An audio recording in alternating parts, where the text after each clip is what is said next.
Today, we're talking about the all-important braid to fluorocarbon leader, why it works so well when you want to use it, when you want to avoid it, and I'm even going to throw in a special trick I like to do to improve your knot and how well it works. Plus, we'll also talk about a secret fact that will probably blow your mind.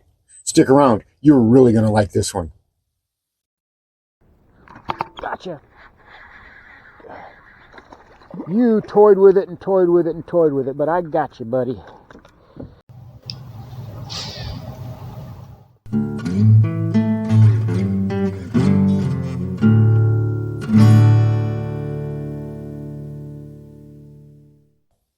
Welcome back to Lowbrow Fishing.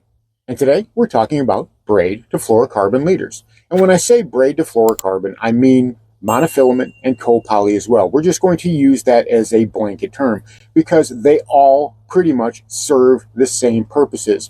The reason why we might want to use braid to fluorocarbon or braid to mono or even copoly is because of the different amounts of effects rather than the cause that we're using them for. And believe it or not, there's actually a small segment of the population, of the angling population, that believes that using a leader with your braid is a myth, that it's a bad thing. And today we're going to dispel a lot of that because you absolutely want to use a leader because it maximizes your efficiency on the water and you will definitely get more bites, especially when it comes to fishing heavy pressured fisheries. Now, what else can a leader do? Well, it can improve your hookup rate. So that's what we're going to discuss today. And if you like fishing content that tries to be inclusive for bank anglers and boat anglers and whatever else, focused on budget, then hit that subscribe button and give us a like while you're at it. We really appreciate it. So whenever we're talking about the braid to fluorocarbon leader, right, we're going to talk about something like this. This is the most common one that you're going to see, right? That's that little double uni knot. I've got 10-pound braid and I've got an 8-pound copoly. Now, for the sake of argument, for what we're doing, it might as well be fluorocarbon because I'm using it for the exact same reason. See, I fish a very heavily pressured fishery. Even right now, it's 32 degrees out here and it's windy and it's cold and there's guys out on the lake right now. If I went out to the big lake, there would be a bunch of guys out fishing right now. It's a year-round thing. So that fishing pressure never really dies off. I mean, it goes up and down and it kind of abates a little bit, but it's always there. And as a result, those bass very much get line shy. If you've been told that bass getting line shy is not a thing, I can tell you absolutely that it is. And use a little logic behind it. Put a little reason behind it. If you know that bass get used to certain baits, and if they get used to certain presentations that they're seeing, and if they see, 50,000 crankbaits, they stop biting them. Or if they see a bunch of chatterbaits, they stop biting them because they know we've seen enough of those. It's not food. What makes you think that they don't understand that the string attached to it is also a dead giveaway? After a while, bass figure those things out. So you want to disguise your presentation. That's one reason you want to use a braid to fluorocarbon leader. You say, well, why are you using braid on your spinning outfit as it is? Why don't you have monofilament or fluorocarbon or copoly on that as it is? Well, two reasons. Number one, I fish a lot of vegetation. So even on a light spinning combo, I've got to have that braid because that braid saws through that hydrilla. And number two, castability, especially on a spinner. In clear water that I fish, I've got to make bomb casts. I've got to get it away from the bank. I've got to get it away from the boat because those bass are heavily pressured and they know what a boat looks like. So that braid will cast a mile. That's the great thing about having braid is it casts so much further than any other type of line on a spinning combo. Now, on a bait caster, that's a different story. But another reason why I'm going to be using a leader with my braid on a spinning combo or on a bait caster is because of the stretch. Braid has zero stretch. And if I'm doing something like fishing a frog, and my frogging stick and my flipping stick are one and the same, a 7'6" heavy fast action, and compound that with 40, 50, 60-pound braid, well, you might as well be using a steel cable in the water. So every time that bass goes to inhale that frog, you set it really hard, you miss that fish. You have to have perfect timing. Well, if I'm using a leader, then that gives me a buffer. It gives me the ability to have some stretch, and the longer the leader that I use, the longer the stretch is. So in that clear water, even with a lot of vegetation, those bass will still very much see that line. And whenever I'm fishing for frogs or something like that, something that's really, really stout, even when I'm flipping, if I've got my flipping stick out and I'm flipping along through the hydrilla, I still want a little bit of stretch on my line. So that way, when I do the hook set, I'm not just ripping that bait out of that fish's mouth. It's very important that we give ourselves the opportunity, the best opportunity, to set the hook whenever we can. So think about that. Think about how you want to set the hook. That's why I'm using a copolymer, because I get more stretch than I would with a fluorocarbon, but not as much as I would with a monofilament line. And sometimes I'll go with monofilament if I really feel like I need it. A lot of times, if those bass are very shy and I'm not getting huge blow-ups, but they're just kind of slurping it, I'll go to a monofilament leader just to make sure I get that stretch, so I'm not pulling that bait out of the bass's mouth, so I get that bungee cord action, that rubber band action, and I'm able to set the hook. So when am I not using fluorocarbon? When am I not using braid to fluorocarbon leader? Well, on my casting setup. If you see right here, I've got just a regular lipless crank, and this is my bait caster. I've got 12-pound fluorocarbon on here. I'm going to be fishing more open water, a little bit deeper water, and I don't need the braid. I don't need the heavy duty stress of the braid. So I can get away with using pure fluorocarbon. In a lot of lakes, whenever you're fishing, for the most part, you're fishing deeper lakes, you're fishing offshore a lot of times, you can get away with using pure monofilament or pure fluorocarbon or whatever, and you don't even have to incorporate braid. So a lot of times in those situations, I'm going to be completely shying away from braid altogether.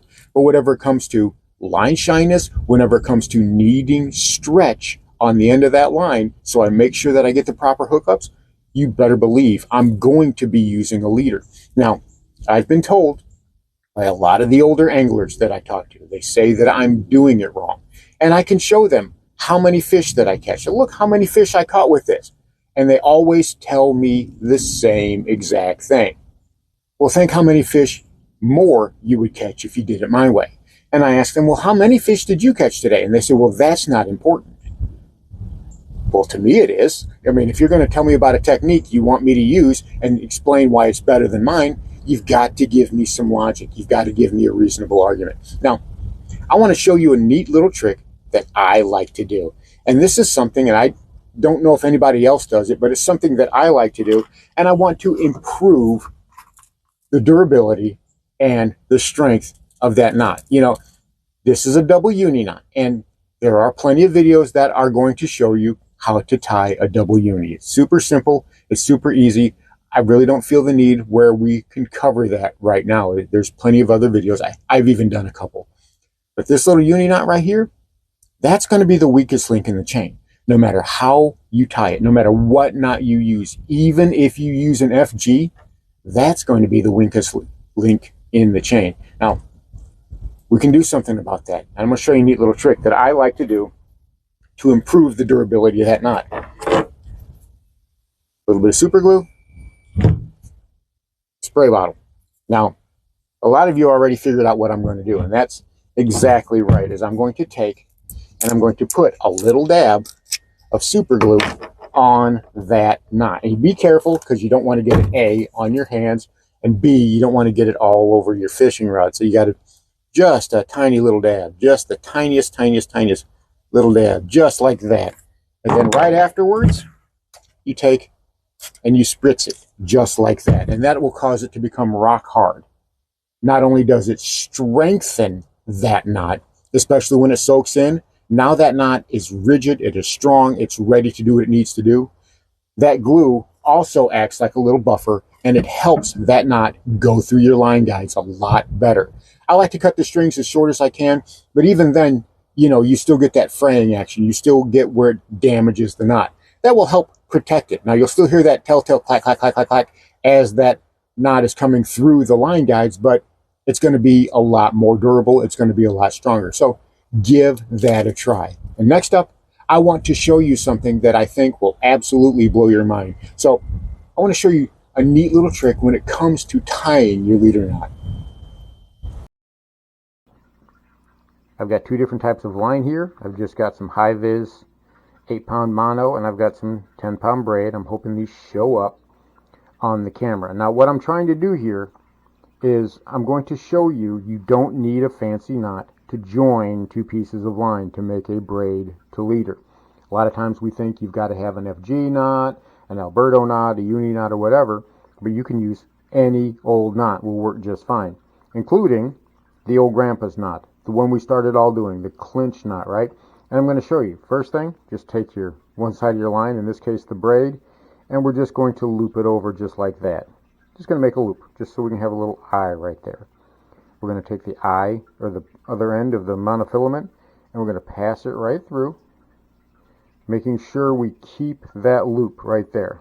Make sure we keep that, because we need to treat that like it's a hook eye, right? Like we're passing the string through a hook eye. And we're just going to do your old clinch knot. 1, 2, 3, 4. That's good enough for example. And we all know how this goes, right? Pass it back through how we started. Right there. Wet it down. And then cinch. That's step 1. Now, on the other side, we're just going to do the same exact thing. We're just going to tie another clinch knot. That's all we have to do. And we can do, if I can grab the string, 1, 2, 3, 4. And it always helps for me to try to leave as big of a hole as I possibly can to pass the line back through, because, I'm old and blind. Grab it, cinch it down, and there you have it. We've just joined two pieces of line using just regular old grandpa's clinch knot.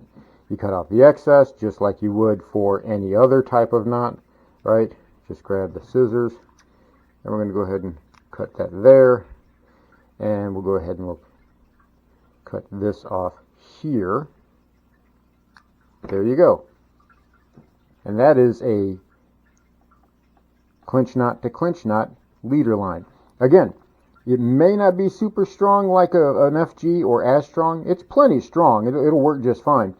But you do that little super glue trick that I told you, and you won't have anything to worry about. So whatever your favorite knot is, if you want to use a Pitson knot, if you want to use a San Diego jam knot or whatever, you can use that to tie two pieces of line together. It doesn't have to be complicated. It can be super easy, and whatever knot you are most comfortable tying. We've all tied the clinch knot a million times, so that's a super easy way to do it. So give that a try. I'm positive you're going to find it a lot easier than you think it is. So there you have it, the ins and outs of why you should be using a braid to fluorocarbon leader.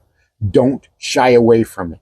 And just because you have old man hands like me, that doesn't mean there aren't some good knots, easy knots out there that you can use to tie a good and effective leader knot. Give it a try. Let me know what you think. Thanks for watching Lowbrow Fishing. We'll catch you in the next one.